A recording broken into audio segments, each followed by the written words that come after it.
had two in a row.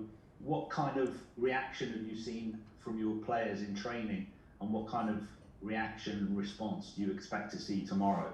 Well, not much because we did not train a lot. Yesterday was a day we used for recovery, and today the guys who played and traveled in played 90 minutes in Turin did not do a lot today, so business as usual. I know it's always about reactions and talking about reactions and what we demand. We always demand the very best from us, no matter if we lost or won before. Nobody likes to lose. In the opposite, we hate to lose. And but we looked it up. We lost against Arsenal, and after that in Wembley, two matches also in last season, and then we came back strong against Leicester. You know, sometimes it's like this. First of all, we need to respect also the quality, personality, and of our opponents, and then it's about, like, we're not really bad, and it's not a long time ago that we played very, very good matches. Remember our second half, for example, in Tottenham.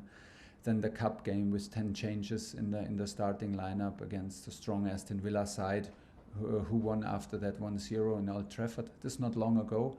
It just feels long ago because there are so many games in between, but it's not long ago. And I think we miss a little step from 90% to maybe 100%. It's not that we have to question ourselves deeply and start to doubt each other. It's about stepping up, of course. It's about improving. The games were very, very difficult, very different from each other, into the extremes. Man City is about high pressing and ball possession. Juventus is about deep defending and no ball possession. So we played against the extremes, and what we can predict is we play against another extreme team in high pressing now with Southampton. And the one thing that is the most important, to keep a clear head and be well prepared, and this is what we do. Ralph Hasenhüttl was speaking very warmly about you yesterday. He said you're good friends and you've known each other for a long time. Yeah.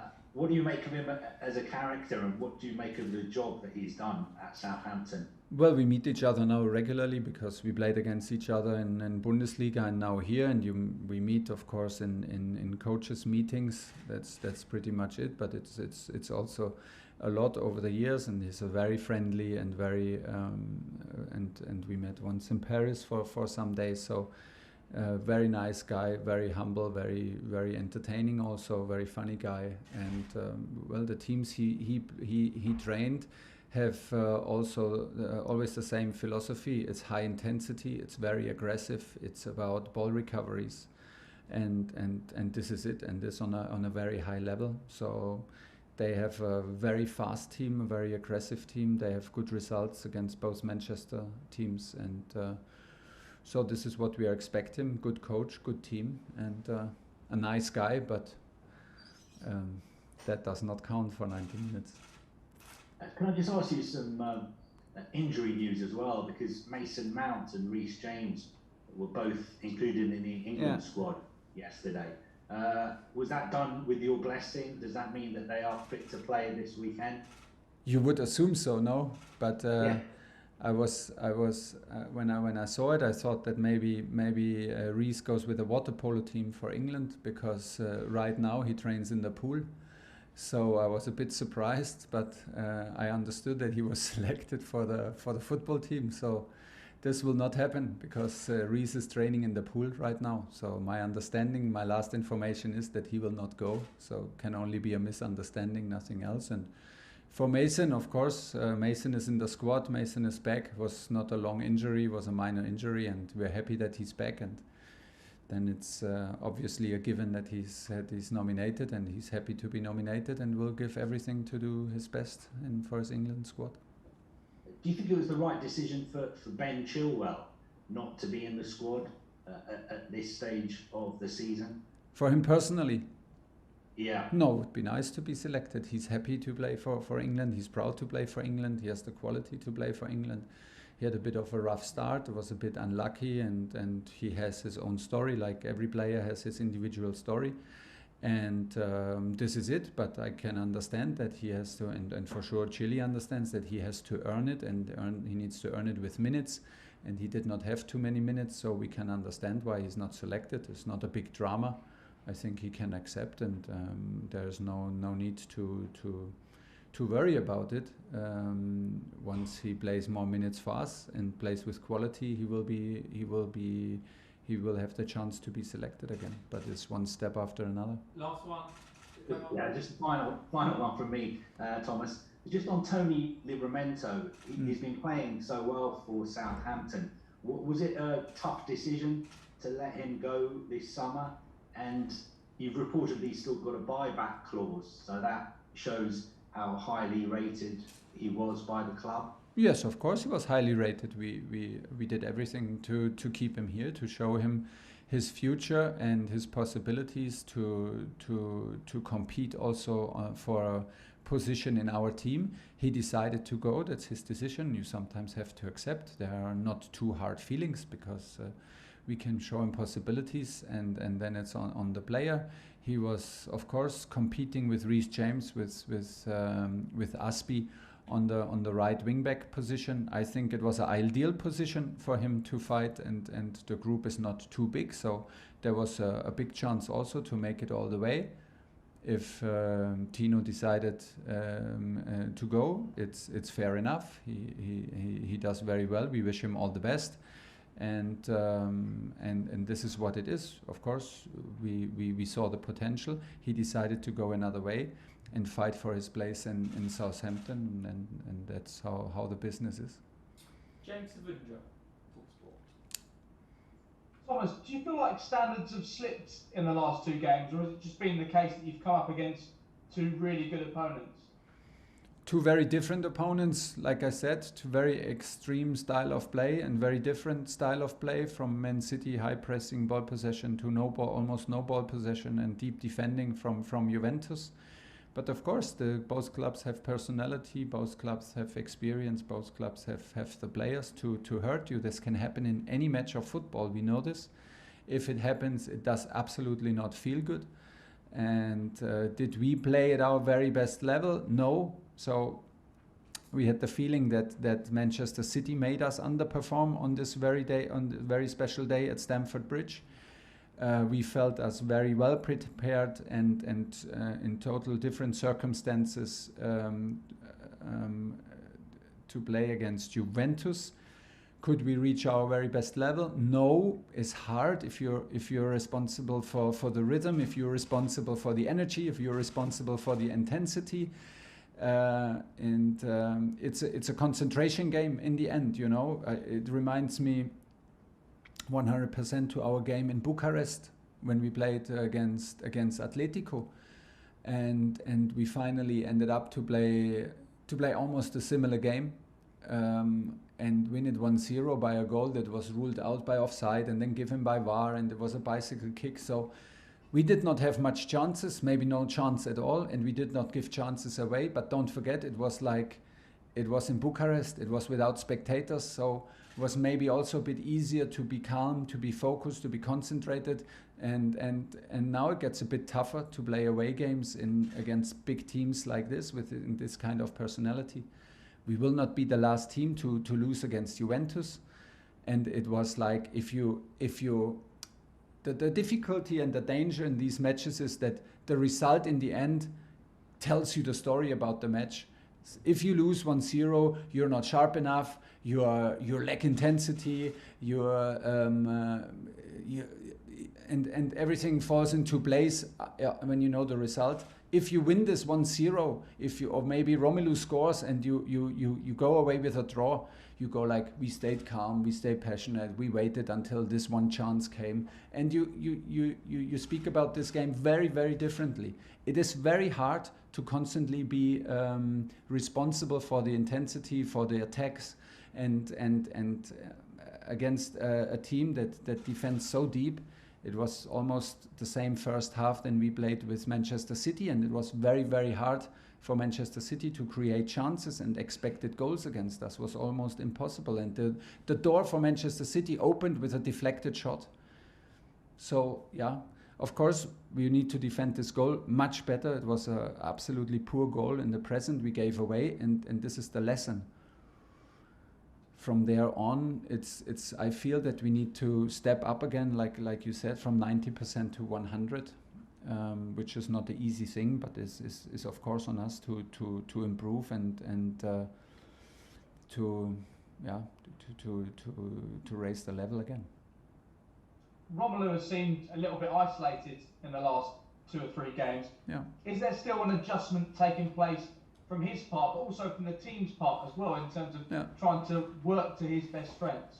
Yes and no, because he was fully involved in the very first game against Arsenal, and then he was also, if you look at the second half against Tottenham, he was involved in chances, in assisting for Timo Werner, in first half in connection with Mason Mount. I think that also football right now is about connections. And Romelu, I feel a strong connection with Mason Mount. I feel a strong connection with Mateo Kovacic. They look for each other and they have a genuine understanding. And everybody else lacks it a little bit. And we need to learn. We need to adapt. We need to create and understand each other better, of course. But yeah, like I said, we had games where he was fully involved. Now we had games like against Manchester City. Of course, he was isolated. Manchester City made him be isolated, and our build-up play and our transition made him be isolated, of course. There will always be matches like this in Juve, where there is no place to go, there is no place to be involved. Sometimes these games exist, so this is maybe not the reference game for link-up play. You know, we would talk maybe totally different if he would have scored in the 80-something minute. It's normally a chance that he normally scores for us, and then he would be again the decisive player. So yeah, it's right and it's right and nothing major to worry about, but we are aware of it. John Southall, 5 Live. Hi Thomas, just one on Reiss James. Are you slightly surprised that nobody from the England squad was in touch with you before?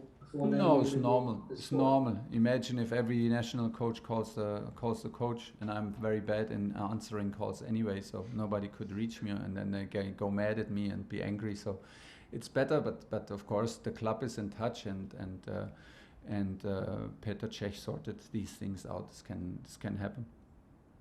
How significant a factor has it been that Mason Mount has missed the last 2 games and you've lost both games? Is it a big contributing factor, that?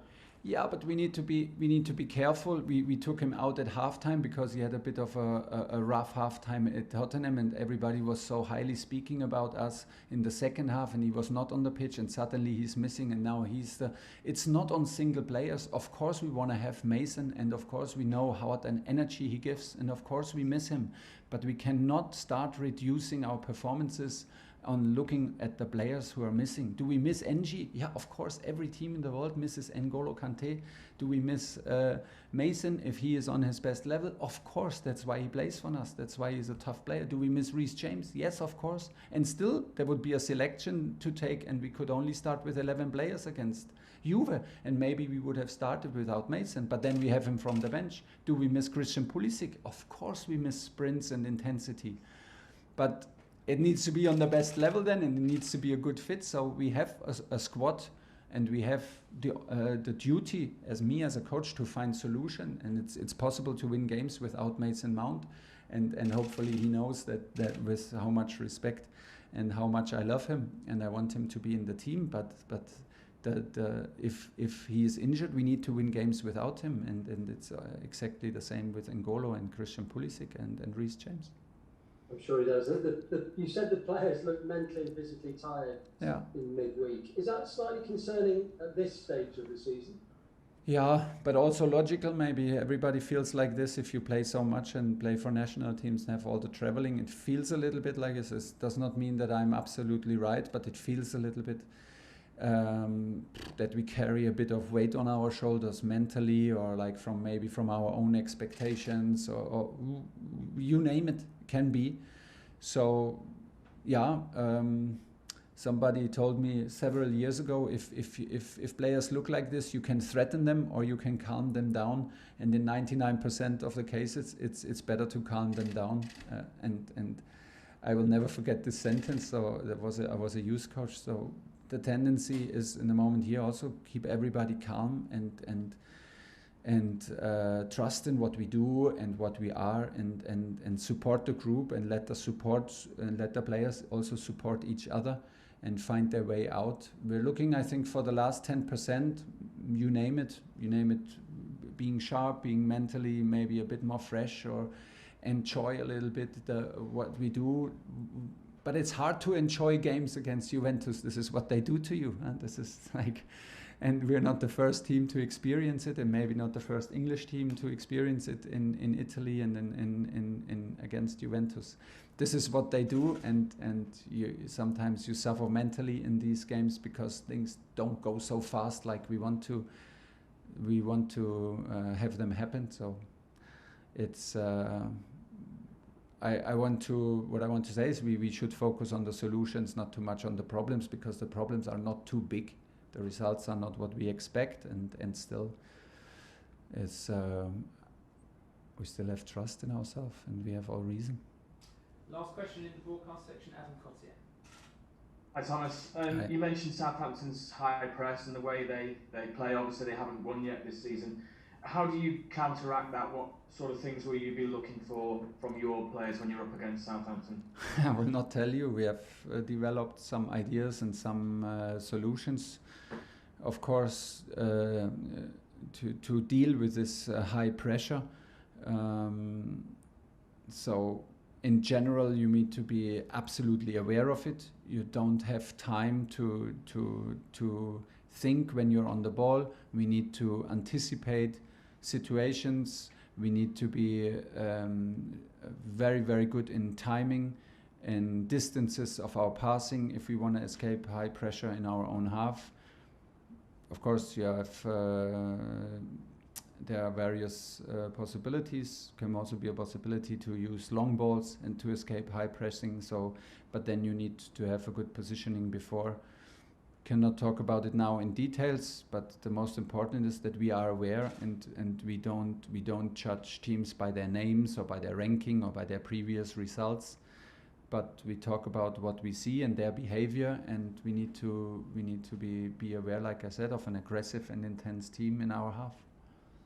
And just finally, on your team, you've had 10 different goal scorers. You've scored 12 goals in the Premier League. What does it say about your team? You're not relying on just one or two players, are you, to score your goals? In the moment, which is maybe a good thing. In the end, we want also to rely on guys who constantly score. So you want to always have everything. So hopefully we find Romelu and our other strikers more often, that they bring them into chances. And this is what we are up to create chances, to attack, no matter where on the pitch, no matter if we have the ball or our opponent have the ball. So we raised our intensity against the ball in the opponent's half against Juventus, which was a very good thing. We have a lot of high ball recoveries from a very good counter pressing. Unfortunately, we could not take advantage of. Unfortunately, we missed opportunities to create chances out of high ball wins, because there were a lot. This was part of the game where we wanted to improve, and we want to also to have the answer to the pressing from Southampton with counter pressing, and to give them a taste of their medicine also, because it's also part of our game. Section. We're now going to move on to the